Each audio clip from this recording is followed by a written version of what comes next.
Hello everyone, I am Anush Thomar and I welcome you in English Toppers Academy. Now, in today's class, we will start with a new chapter that is known as finite and non-finite. Actually, when we classify verbs, we can easily classify the verbs in two categories, finite and non-finite. तो non finite और finite दोनों में क्या differences हैं, क्या होते हैं, इनके बारे में आज हम जानेंगे। तो सबसे पहले तो हम देखते हैं कि फाइनाइट और नॉन फाइनाइट वर्ब्स होती क्या है। ठीक है, तो सबसे पहले तो हम देखते हैं फाइनाइट। दिखाई दे रहा है? ठीक है,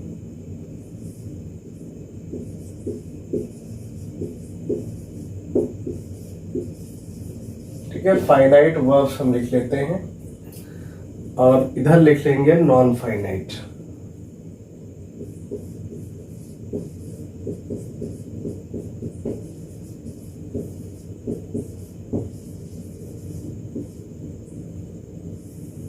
ठीक है, अब देखिए दोनों को क्लासिफाई हम करेंगे।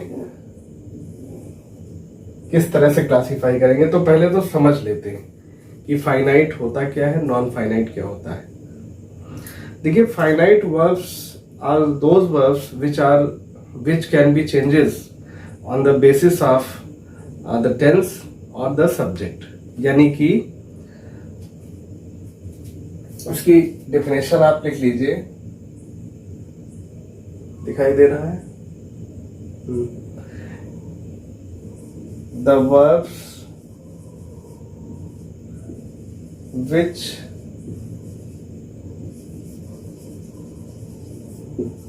changes its form according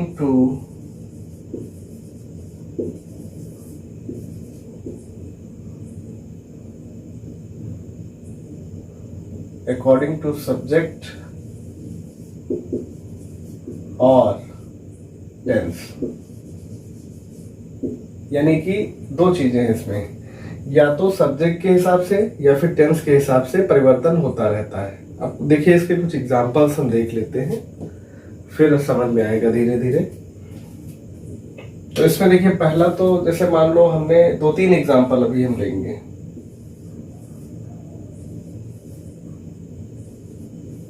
ठीक है, 4 एग्जाम्पल्स मान लो, या 5 हमने ले लिए।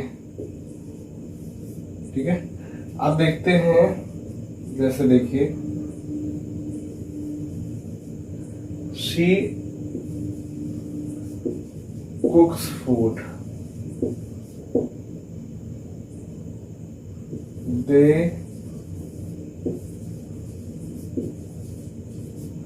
Cooked food, we are playing।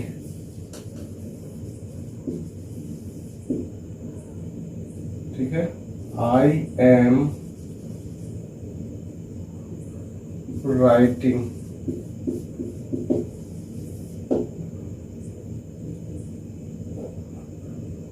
एक और लिख लेते हैं, ही हो गया, ही नहीं हुआ अभी, ही का एक लिख लेते हैं, ही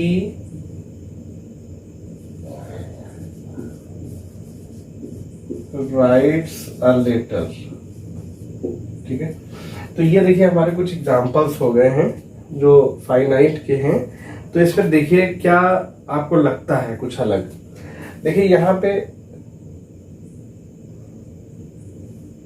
फाइनाइट वर्ब कौन सी है? यहाँ पे कुक्स है। क्यों? क्योंकि यहाँ पे शी के हिसाब से ये बदल रही है अपने आप को। फिर दे के हिसाब से देखिए कुक्ड आ गया, फिर वी के हिसाब से आर आ गया, फिर आई के हिसाब से एम आ गया। या इसको कुक कर लीजिए, ज्यादा बेहतर समझ में आएगा। ठीक है, यहाँ पे सेकंड फॉर्म आ जाएगी तो कंफ्यूजन होगा, ये ज्यादा बेहतर है। ठीक है, और फिर यहाँ पे देखिए राइट्स आ गया। तो इसमें देखिए आप देख लीजिए, ये आपका कुक्स, ये आपका आ गया बाहर, फिर आ गया कुक, फिर आ गया आर, फिर आ गया एम, फिर आ गया राइट्स। अब देखिए हमने बाहर क्यों लिखा है, because we can not replace these verbs. Verb को रिप्लेस हम नहीं कर सकते हैं। क्यों नहीं कर सकते हैं? क्योंकि ये इसका फार्मूला ही है एस फॉर एस, हमने बताया था। सिंगुलर अगर हमारा सब्जेक्ट है तो सिंगुलर वर्ब आएगी, ठीक है। प्लूरल सब्जेक्ट है, प्लूरल वर्ब आ गई। वी के साथ आर ही आता है प्रेजेंट में, आई के साथ एम ही आता है प्रेजेंट में, और ही के साथ देखिए राइट्स आएगा। ये भी आपका प्रेजेंट इंडेफिनिट है। तो यहाँ पे देखिए जो वर्ब्स आई हैं वो किसके हिसाब से आई हैं? वो सब्जेक्ट के हिसाब से आई हैं, या आप टेंस के हिसाब से भी कह सकते हैं। तो जो फाइनाइट वर्ब्स हैं वो निश्चित नहीं होती, वो बदलती रहती हैं। जैसे ही उनका टेंस बदलता है वैसे ही वर्ब अपना रूप बदल लेती है, ठीक है। तो इस तरह से ये हो गया। अब आप देखिए दूसरा यहाँ पे है नॉन फाइनाइट। तो देखिए नॉन फाइनाइट में क्या होता है, द वर्ब्स which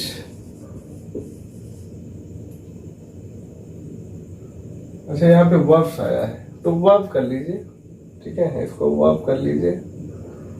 यहाँ पे भी वर्ब्स ही कर लेते हैं, सेम रखेंगे, ठीक है। The verb which changes, which never changes,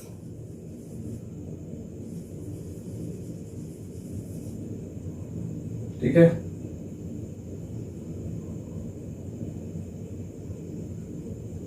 The verbs which never changes its, दिखाई दे रहा है, its forms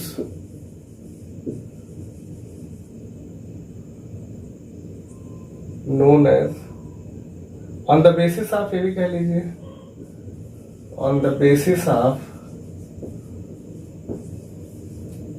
basis of subject or tense, ठीक है। तो ये आपकी वो कौन सी नॉन फाइनाइट होंगी। अब इसके कुछ एग्जांपल्स देख लीजिए। जैसे इसमें देखिए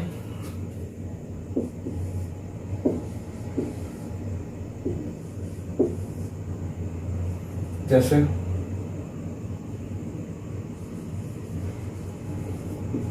दे वॉन्ट टू प्ले,